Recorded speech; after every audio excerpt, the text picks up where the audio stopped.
दर्शकों, उस दिन बस स्टॉप पर बहुत भीड़ थी। हर कोई अपने आने जाने के लिए भाग दौड़ कर रहा था। बस स्टॉप के बाहर एक ठेले पर समोसे तले जा रहे थे। उसका कपड़ा पसीनों से भीगा और माथे पर चिंता की लकीरें साफ दिख रही थीं। उसका नाम था उदय प्रताप। एक समय वह एक साधारण लेकिन मेहनती इंसान था।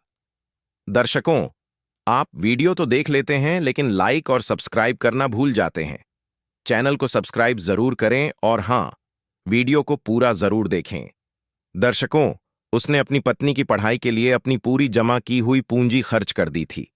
अब हालात ऐसे हो गए कि वह बस स्टॉप पर समोसे बेचने पर मजबूर था। फिर भी उसे किसी से कोई दुख नहीं था। वह अपने जीवन में खुश था। उसी समय एक वातानुकूलित बस आई। कुछ यात्री बस से उतरे, कुछ बस पर चढ़ गए। उदय प्रताप ने रोज की तरह आवाज लगाई, गर्म समोसे लो में लो। लेकिन इस बार कुछ अलग हुआ। अचानक बस स्टॉप पर हलचल मच गई। बस स्टाफ प्रबंधक दौड़ते हुए आए, गार्ड चौकन्ने हो गए। कुछ लोग हाथ जोड़कर एक लाइन में खड़े हो गए। तभी एक चमचमाती गाड़ी बस स्टॉप पर आकर रुकी। उसके पीछे तीन और गाड़ी, चारों ओर सन्नाटा छा गया। उस गाड़ी से एक महिला उतरी। रेड और गोल्डन साड़ी पहनी थी, आंखों पर काला चश्मा था, चेहरे पर सख्त भाव थे। वह थी डीएम संध्या। उनके साथ सुरक्षाकर्मी भी थे। उनकी चाल तेज थी। चेहरों पर अधिकारियों वाला तेज, आंखों में घमंड साफ झलक रहा था। वह आगे बढ़ती रही, जैसे किसी को देखना या पहचानना उनके हैसियत के खिलाफ हो। लेकिन ठेले के पीछे खड़ा उदय प्रताप उन्हें देखता रह गया। कुछ पल के लिए उसका हाथ रुक गया। संध्या ने एक बार पीछे मुड़कर देखा। उसकी नजर उदय प्रताप से मिली। एक पल ऐसा लगा जैसे समय रुक गया हो। फिर संध्या बिना कुछ कहे आगे बढ़ गई, जैसे उन्होंने उदय प्रताप को पहचाना ही ना हो। उदय प्रताप वहीं खड़ा रह गया। वह कुछ कह नहीं सका, ना ही कुछ कर सका। उसे जैसे अंदर से बड़ा झटका लगा हो। वहां आसपास खड़े लोग उसकी तरफ देखने लगे। कोई हंस रहा था तो कोई आपस में बातें कर रहा था। कोई बोला, अरे, ये समोसे बनाने वाला डीएम मैडम का पति है क्या? अब मैडम को कहां याद होगा ऐसे आदमी को? ऐसी बातें सुनकर उदय प्रताप को बहुत अपमान महसूस हुआ। तभी तीन पुलिस वाले वहां आए। एक ने पास आकर पूछा, तू ही उदय प्रताप है? उदय प्रताप ने धीरे से हां बोला।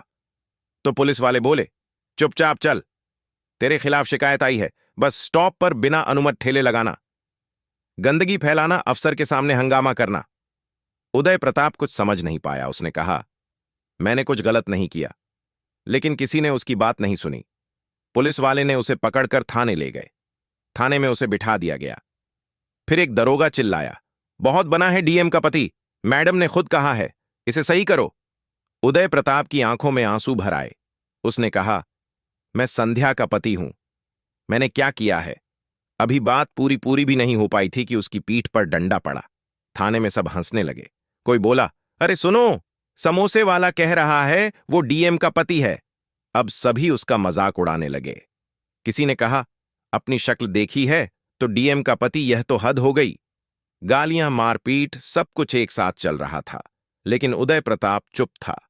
अब उसकी आंखों में आंसू नहीं थे, बस एक चुप्पी थी जिसमें दर्द, अपमान और अंदर ही अंदर जलता हुआ गुस्सा था। दूसरे दिन सुबह बिना कोई केस दर्ज किए उसे छोड़ दिया गया। उदय प्रताप सीधा डीएम ऑफिस पहुंचा। गेट पर सुरक्षा गार्ड उदय प्रताप ने कहा, मैं संध्या से मिलना चाहता हूं, वह मेरी पत्नी है। गार्ड हंसकर बोले, फिर आ गया, अभी कल ही तुझे समझाया था, यहां मजाक नहीं चलता। तभी एक अधिकारी बाहर आया। उसने उदय प्रताप की हालत देखी और गुस्से से बोला, इसे यहां से भगा दो, इसकी हिम्मत तो देखो। कौन संध्या, कौन पति? गार्ड ने उदय प्रताप को धक्का मारकर बाहर भगा दिया। लेकिन इस बार उदय प्रताप चुप नहीं बैठा।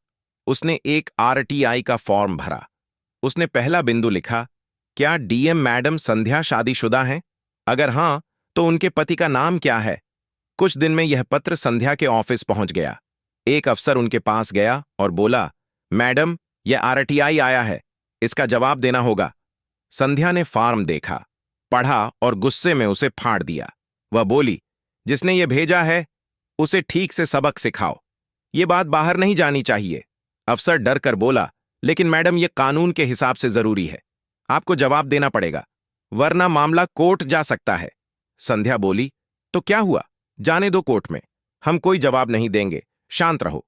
मीडिया तक बात ना पहुंचे उससे पहले इस बात को दबा दो। लेकिन इस बार उदय प्रताप चुप नहीं रहा। एक लोकल पत्रकार ने उदय प्रताप को खोज निकाला। उदय प्रताप ने मीडिया के कैमरे के सामने कहा, मैं संध्या का पति हूं। मैंने ही उसे पढ़ाया है। अपनी जमीन बेचकर उसको दिल्ली भेजकर कोचिंग कराई। आज वह डीएम है, लेकिन वह मुझे पहचानने से इनकार कर रही है। यह वीडियो सोशल मीडिया पर वायरल हो गया।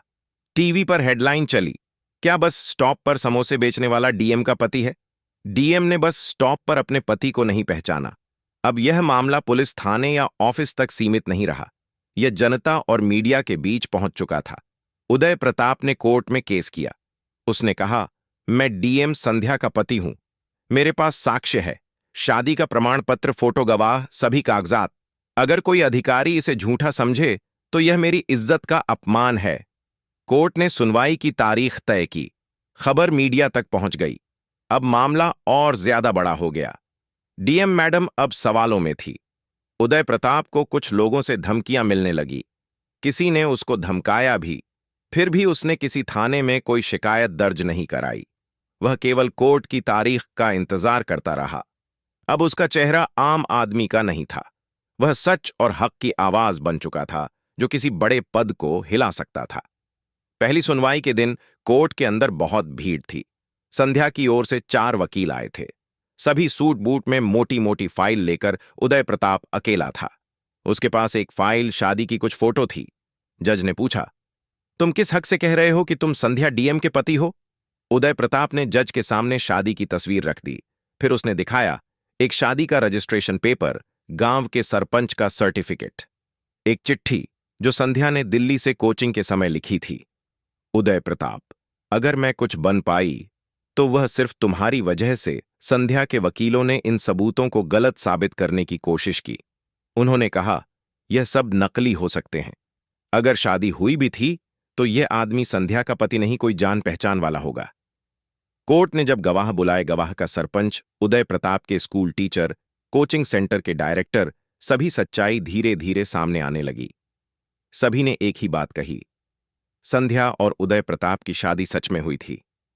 पूरा गांव इसका गवाह है। उदय प्रताप की वह आदमी है जो संध्या की पढ़ाई के लिए अपना सब कुछ कुर्बान किया था।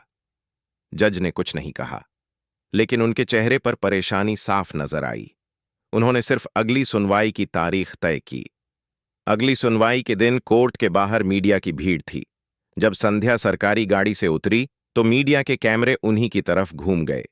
उनके चेहरे पर उदासी साफ नजर आ रही थी। दूसरी ओर उदय प्रताप एक पुरानी शर्ट घिसी हुई चप्पलों में कोर्ट के अंदर आया। उसके चेहरे पर कोई डर नहीं था। उसके कदम मजबूत थे। कोर्ट ने दोनों पक्षों से सवाल पूछे। संध्या ने फिर वही कहा, मैं उदय प्रताप को नहीं जानती। तभी उदय प्रताप ने अपनी जेब से एक पुरानी डायरी निकाली। उसमें संध्या की लिखी एक पत्र था। उदय प्रताप, मैं आज इंटरव्यू देने जा रही हूं। आपने ही मुझे यहां तक पहुंचाया है। बस दुआ करो कि मैं पास हो जाऊं। पूरे कोर्ट में सन्नाटा छा गया। संध्या की नजर नीचे झुक गई। जज ने उस समय कुछ नहीं कहा, लेकिन फैसला सुरक्षित रख लिया। फैसले वाले दिन कोर्ट में बहुत भीड़ थी। जज ने फैसला सुनाया। यह बात सच है कि संध्या और उदय प्रताप की शादी हुई थी। संध्या ने जानबूझकर अपने पति की पहचान छिपाई। इस फैसले के बाद शाम को उदय प्रताप अपने समोसे के ठेले पर लौट आया। वह पहले के जैसे समोसे बना रहा था। इस बार उसके चेहरे पर कोई दुख नहीं था। ना कोई गार्ड, ना सरकारी गाड़ी, ना कोई अफसर, बस वही पुराना ठेला, वही सामान, वही बस स्टॉप। लेकिन अब अंतर था, हर कोई आने जाने वाला व्यक्ति उदय प्रताप को इज्जत से देखता। उसी बस स्टॉप पर एक आदमी उसके पास आया और बोला, उदय प्रताप भैया, आप जैसे लोग ही इस सिस्टम से लड़ सकते हैं। उदय प्रताप ने कुछ नहीं कहा, बस मुस्कुराते हुए एक समोसा थाली में रखा और बोला, गर्म है, ध्यान से खाना। दोस्तों, क्या आप भी मानते हैं सच्चाई चाहे कितनी भी दबा दी जाए एक दिन सामने आ ही जाती है? तो दर्शकों, यह थी हमारी आज की कहानी। आप सभी को कैसी लगी कमेंट बॉक्स के माध्यम से हमें जरूर बताएं। दर्शकों,